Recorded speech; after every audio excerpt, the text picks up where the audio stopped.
Hi hello hi ಎಲ್ಲರೂ ಚೆನ್ನಾಗಿದ್ರಿ? ಇವಾಗ ನಾವು ಏನ್ ಮಾಡೋಣ ಅಂತಂದ್ರ ಗಣಿತದಲ್ಲಿ ಎರಡು ಮಗ್ಗಿ ಕಲಿಯೋಣ.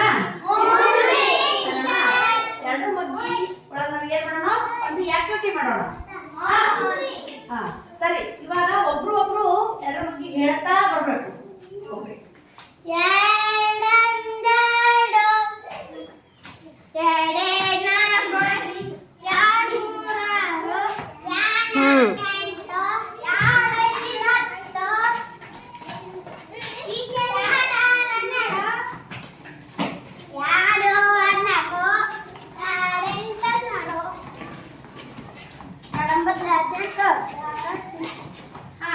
ಇವಾಗ ಎಲ್ಲರಿಗೆ ಎರಡು ಮಗ್ಗಿ ಗೊತ್ತಾಯ್ತು.